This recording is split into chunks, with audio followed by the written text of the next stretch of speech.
اننت ناگ میں کیا. 18 جون سے آج تک اس عرصے میں اتنا کنفیوز ہو گیا ہوں کہ مجھ سے کوئی مسئلہ حل نہیں ہوگا. مظفر بنائی صاحب کو یہاں میں ٹھیک ہے جناب, اس میں کوتاہی ہماری بھی ہے نا. میں جینے کے لیے تو اسٹاف اے ایس ایم مسئلہ یہ ہے کہ اے ایس ایم کی جو جاب پرووائڈ انسان ہے, پھر اس کا کوئی ہیومن رائٹ ہے ہی نہیں, اس کے جینے کا کوئی رائٹ ہے ہی نہیں. میں اپنی بات کرتا ہوں, جب وہ ٹوٹی ہوئی چیئر پہ میرے سپروائزر صاحب کو دیکھتے ہی تو میری کون سی قدر رہے گی وہاں پہ. ٹائم بانڈ پینڈنگ رہا ہے, اس سے بہت لوگوں کو نفرت ہو گئی. مجھے یہ اگلے ہفتے نہیں ہوا, کرم پر چھوڑ دیا ہے. پھر اے ایس ایم کو پھر ہماری جو ایڈمنسٹریشن ہے, جس میں ہمارا ڈائریکٹر جنرل صاحب مسٹر بشیر احمد خان صاحب, چیف ہسبنڈری ڈپارٹمنٹ کشمیر, اور اس کے ساتھ ڈپٹی ڈائریکٹر سینٹرل ڈاکٹر امین صاحب, ایس او ایڈمنسٹریشن, اور باقی جو سیکٹریٹ میں بیٹھے ہمارے پرنسپل سیکرٹری صاحب, اور ہمارا سیکرٹری شبنم کاملی صاحب, اسپیشل سیکرٹری فاروق صاحب, ان سب کا میں شکریہ ادا کرنا چاہتا ہوں, اس لیے کہ ہمارے ڈپارٹمنٹ میں بہت سارے الجھے ہوئے مسئلے تھے. سالوں سال سے پینڈنگ پروموشنز تھی. کچھ ملازمین ایسے تھے کہ جن کے آس لگائے بیٹھے تھے, آسمان کی طرف دیکھ رہے تھے کہ کوئی فرشتہ آ جائے گا اور ہمیں بینیفٹس دے گا پروموشن کے. ان کے مسائل حل نہیں ہوتے تھے ابھی تک. تو ڈائریکٹر جنرل کا میں اس لیے شکریہ ادا کرنا چاہتا ہوں کہ انہوں نے دلیری دکھا کر, بڑے دل دکھا کر, سیکٹریٹ والوں کے ساتھ بھی, سیکٹریٹ والوں نے بھی بڑے دل دکھایا, اور ان لوگوں کو جو بے آس ہوئے تھے, جو بے سہارا ہوئے تھے, جنہوں نے امید چھوڑی تھی کیونکہ ان کے تھوڑا الجھے ہوئے مسائل تھے, وہ مسائل حل ہوئے ہیں, پروموشنز ہوئے ہیں.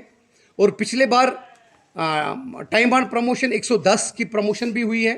ٹائم بانڈ پروموشن ابھی بہت سارے مسائل پینڈنگ بھی ہے.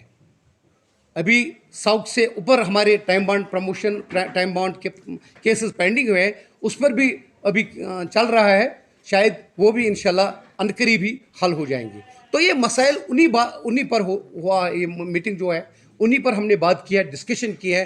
جو ڈسٹرکٹ سے آئے ہوئے نمائندے, ان کی ہم نے سنی ہے, ان کے ڈسٹرکٹس میں کتنے مسائل ہیں, کتنے مشکلات ہیں, اور جو باقی جو ہماری کور کمیٹی ہے اور ان کی بھی سنی ہم نے کہ ان کے اور کیا مسائل ہیں ہمارے درپیش جو ملازمین آج اس کٹھن حالات میں. آپ لوگ پتہ ہے سر کہ ہمارے ڈپارٹمنٹ جو ہمارا ٹارگیٹ ہے یہاں کی کشمیر, جموں کشمیر کی اکنامک گروتھ کرنے کی, ہمارے ڈپارٹمنٹ, ہمارے ملازموں کی آج انتھک کوشش ہوتی ہے کہ زیادہ سے زیادہ لوگوں کو شیپ فارمنگ کی طرف راغب کرایا جائے, اور اس کے لیے ہمارے چھوٹے سے چھوٹے ملازم جو اس سمے وہ کام کر رہے ہیں اس پر. اور آج ہم شکریہ جو کام ہوئے ہیں ڈپارٹمنٹ میں, اس کے ہم شکریہ کرتے ہیں ان لوگوں. My self Muzaffar Nabi, joint secretary all J and K sheep and wool workers association. آج کا ہماری جو کور گروپ کی میٹنگ ہے, اس کا یہی مقصد تھا کہ ہمارے ڈپارٹمنٹ کے جتنے بھی مسائل تھے ان میں سے ہمارے principal secretary mister Shailendra Kumar, secretary Shabnam Kamili, اور خصوصاً director general mister Bashir Ahmad Khan, اور ڈپٹی ڈائریکٹر سینٹرل ہمارے ایس او صاحب ہیں اطہر حسین صاحب, ان کی کوششوں اور کاوشوں کی وجہ سے تقریباً جو ہمارے 70% مسئلے جو درپیش تھے وہ حل ہو چکے ہیں. تو یہ مسائل جو 20-30 سال سے جو پروموشنز کے ریگارڈنگ تھے اور باقی جو مسائل تھے, یہ انہی کی کوششوں کی وجہ سے حل ہوئے, اور ان کے لیے ہم آج ان کا تہہ دل سے شکریہ ادا کرتے ہیں. لیکن مسئلہ یہ ہے کہ اے ایس ایم کی جو جاب پرووائڈ انسان ہے, پھر اس کا کوئی ہیومن رائٹ ہے ہی